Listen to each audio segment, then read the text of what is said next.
In 4 minutes, you'll never look at airline miles the same, because the real customer isn't the flyer, it's the bank.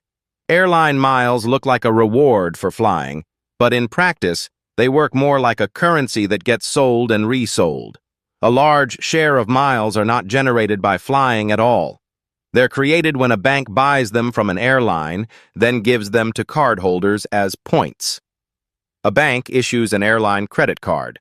The bank offers miles to attract customers. When customers spend, the bank earns money, primarily from interchange fees paid by merchants, plus interest and fees from cardholders who carry balances. To deliver the miles benefit, the bank buys miles in bulk from the airline. The airline receives cash from the bank immediately.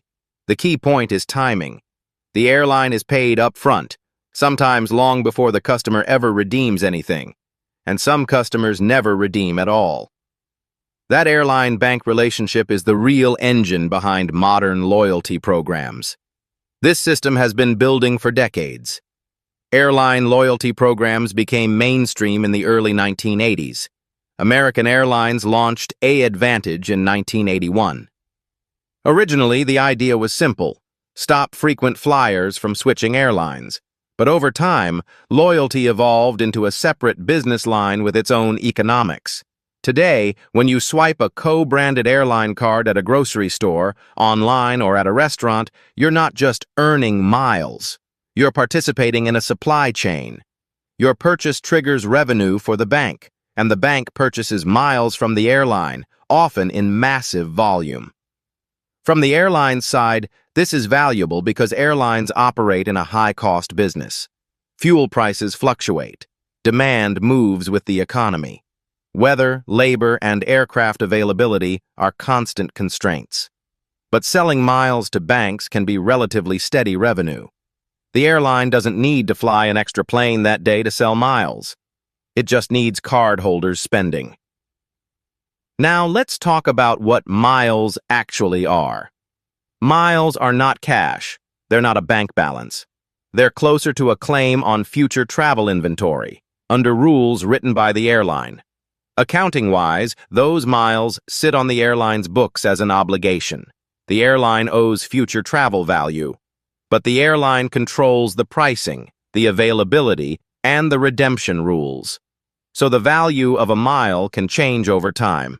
That's why devaluations happen.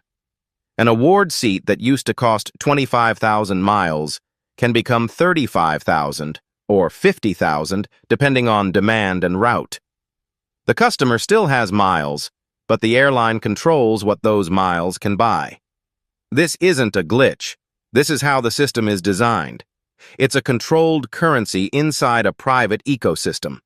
The scale becomes obvious when you look at reported numbers. Delta's SEC filing says American Express paid it $6.8 billion in 2023. American Airlines reported partners paid $5.2 billion that same year. Those are not small side businesses. They are major cash streams tied directly to loyalty. Then 2020 hit, and the system was tested. Flights dropped sharply, and airlines needed liquidity. At that moment, loyalty programs proved they weren't just marketing tools. They were financeable assets. United pledged Mileage Plus for a $5 billion loan. Delta raised financing backed by SkyMiles as well. That's the clearest demonstration of how lenders view these programs. So what does this mean for the average traveler? It means airline loyalty is less about airlines giving away free flights and more about how money moves. The airline gets paid when the bank buys miles. The bank profits when customers spend and carry balances. And the customer gets value only if they redeem efficiently under rules that can change. So the plane is the service. But the points are also a product. Sold to banks, financed like an asset, and managed like a balance sheet. You just saw how loyalty became money. Now watch how debt became a weapon. Hit the related video.